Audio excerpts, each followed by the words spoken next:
back, everyone, to our channel. I'm Stoner. I'm Lush.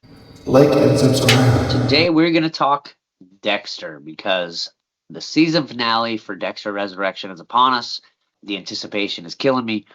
But to start off, before we get into what we think will happen with this and where it's going, we got to talk Dexter Original Sin for a minute here. What a great season that was. Right down to the casting for the younger characters that you see later on in the original Dexter series. It was immaculate. It was just done so friggin' well. And here they gave them the green light for season 2. And just recently, in the last few days, cut it and canceled it.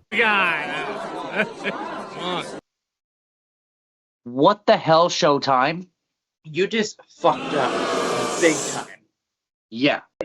Considering from episode 1 to episode 3, or the final episode, the audience just kept on growing. Mm-hmm. So a good show gets canceled yet again. I just don't get it. There's still more story to be told with that lead up to the ice truck killer being in season 1 of Dexter. How he watched Dexter for a very long time before he made himself appear in his life. Yeah. I wanted to see more of that. Oh, God. I really thought that. I'm not surprised because that's just like Hollywood to let us fucking down. Okay. You had a great idea and you shoved it up that person's ass. Good fucking job, Hollywood. You're great at shoving it up people's asses. You know, you make every fucking thing or a musical every fucking thing. Go fuck yourself. Right, and they had boosted this show so well, and they like I said, the acting, the characters, everything was great, and like there's so much time in between that and episode 1 of Dexter you could have utilized, and you squashed it like it was last year's pumpkin from fucking Halloween. Resurrection. Phenomenal series so far. They have not let us down, not once. It only just keeps progressing better and better. It was more realistic that he was in a coma and couldn't move that well when he first got up and stuff. That seems realistic to me. And how that pain keeps coming back to him. He's like, oh, I used to be able to do this so easily. Now, how am I going to get this guy on my table? He's questioning those things, and I love it. And I also love how the little interactions that we see between him and Batista, it's like they both know, but Dexter won't admit it 100% outright. Right. But I just love that interaction with them. Like, it's keeping me on my toes. How that ends, I don't know. Is Batista actually going to lock him down, or is he going to save Batista from someone else that's going to try to kill him? And then Batista's just going to let it go. I'm not sure. And is he going to try to take Harrison down with him? I think that's when the woman detective after Harrison already comes in. Because they keep showing her, finding out, uncovering more and more that it points to him.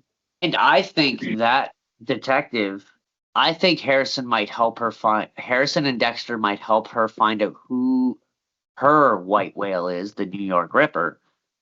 And I think she might actually praise Dexter and Harrison for taking out bad guys.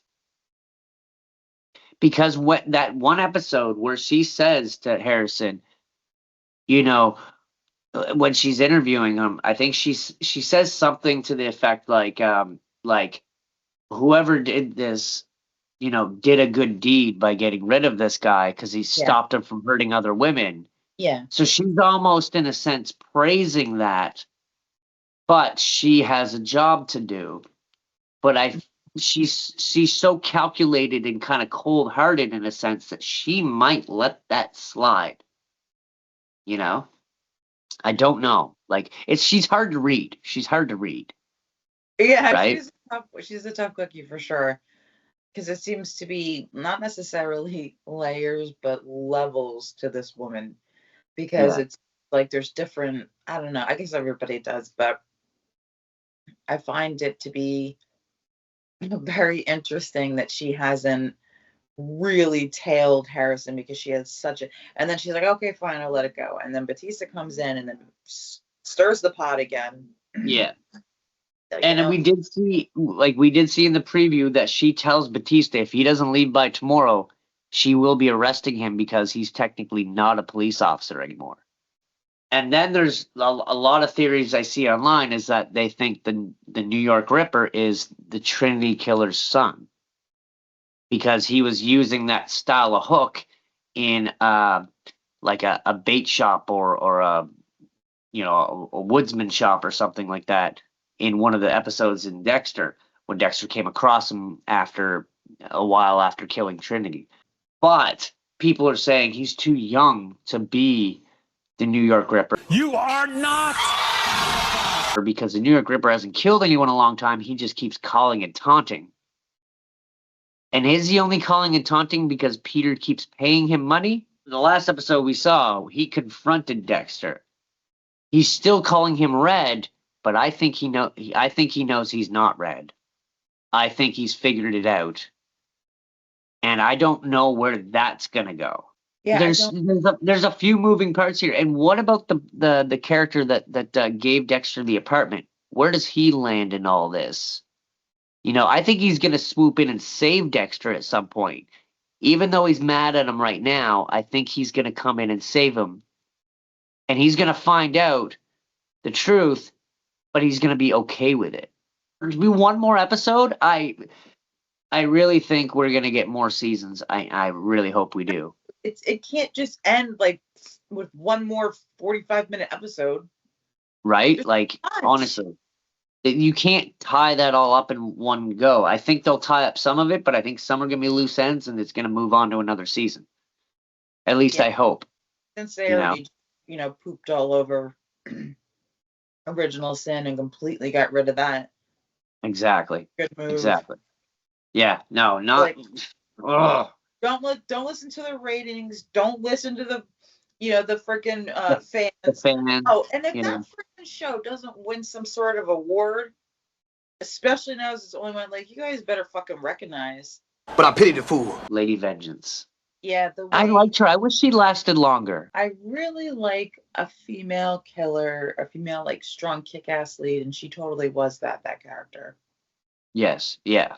I kind of felt like they kind of just crushed it and blew it in her face. You know what I mean? Got something great here. Just kidding. Yeah.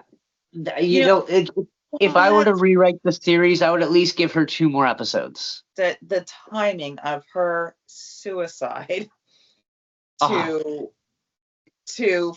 Dexter almost getting caught. Come on now. Oh my God. That was actually perfect. I really enjoyed that part because it just happens to be when Batista has the photo in hand, ready to go in and say, "Who's this? Do you recognize him?" Mr. Little Guy took care of that real quick. This is just really good writing, I think. It's just good storytelling. Although, like I said, I wish she would have lasted longer, but you know what? It was necessary for the story to progress that she had to go, and I get that. All of those characters had to go. I would have liked to see more of Neil Patrick Harris too, but again, the story doesn't continue on if Dexter doesn't kill people. I mean, we got to see him kill some people. As repetitive as it is, it's the bread and butter of the show. Like, you can't go without it. Right. And expect it. You just gotta see how the hell is he gonna escape this time, Right, yeah, exactly. But I have to give it to these writers because I have very little faith in any movie that comes out, any TV show that comes out now. Yeah. I don't watch any shows religiously. I make sure I watch these Dexters. It's so intriguing, and the writing is unbelievable. I really didn't think that there could be anything else that could really be like, oh, I have to watch that show. There you go. Yeah. I'm so freaking happy that something is actually worth my time, and I won't be on my phone when I'm on it. You know what I mean? I love that. Yeah. You know, I had the same feeling with a certain few shows, but they're years over now. There hasn't been a show since like Breaking Bad and Sons of Anarchy that I've wanted to watch religiously. Right. There's been some good shows that I'm like, yeah, okay, I'll wait a few episodes and then I'll binge it a bit. You know, that's cool. But nothing that I'm waiting each week for and really anticipating, except this and Original Sin were the last two that I couldn't wait to see the next episode. When he shoved what's his name in the trunk and the couple is walking by and they're just looking at their phones, he's like, God, I love New York. Hoping Welcome to Derry, since you're wearing the Pennywise shirt there. I'm really hoping that show is as intriguing. I hope, you know. I am wearing this because I am hoping it does come out maybe November, I guess. I don't know, but sometime in 2025 was promised. Right. And I promise you this. If it's all about those fucking kids, I want to see Pennywise taking out as many kids and solidifying his spot in the horror genre. I want to see that opening. I want to see him not a clown at the very beginning. I want to see him turn into the clown for the first time. You know? Yeah, I want it to be like the backstory on Pennywise. I don't want it to be about these damn kids. We've had 2 movies now about these damn kids. Okay. Right. Yeah. The remake, I'm not going to shit on because the cast for the children and the cast for the adults were great. They both did an amazing job. Sure. But the story was the exact fucking same. There was nothing different. They killed them the same way. It was the same damn thing. I agree. So, I mean, obviously, we'll be covering that on the channel when it comes out. Where he's like, shut up, Bills. So be sure to check out the next episode where we talk about the finale. And if you haven't, I mean, obviously, if you've gotten this far in the episode here, the secret word is Masuka. Type it in the comments if you made it this far. That would know who's watching. And don't forget that like, subscribe, and notification bell. And until next time, guys. Bye. Bye.